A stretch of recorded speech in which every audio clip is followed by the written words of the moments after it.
Say It Ain't So, Joe, the 21st episode of the third season of Wings. This is directed by Andy Ackerman, and there will be some small spoilers, I think, as I discuss what happens in this one. But honestly, I didn't really care for this episode. I didn't dislike it. There's nothing wrong with it. There just wasn't really a lot in this for me personally.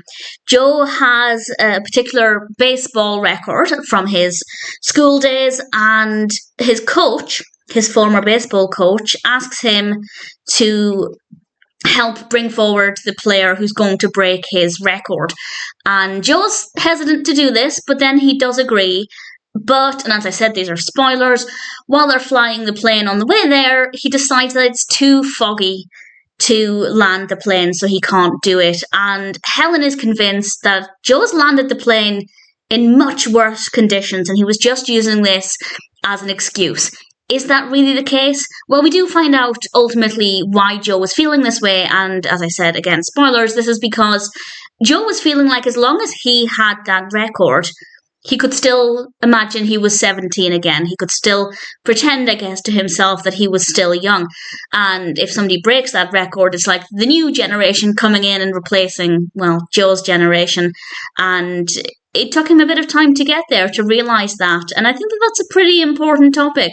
That people, and Joe, I don't want to say Joe has peaked at 17, but certainly his baseball career did. And to have that taken away by somebody else would, I guess, feel like part of his childhood or teenagehood is disappearing as well. So I think it's a pretty important topic, and I guess it does a good job of handling it.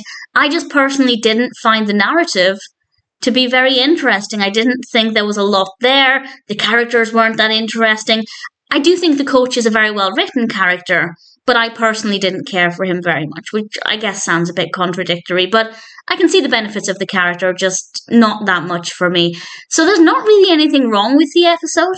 There's certainly nothing I can point to as being a specific area of improvement or something that I think should have been done differently. But that being said, I just didn't care for it very much. Not a bad episode in general.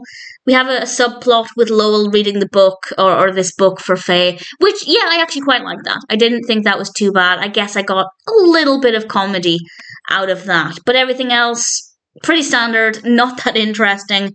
But again, not really a bad episode. So I have nothing else to say, really. Say It Ain't So, Joe is fine, but by no means a personal favourite.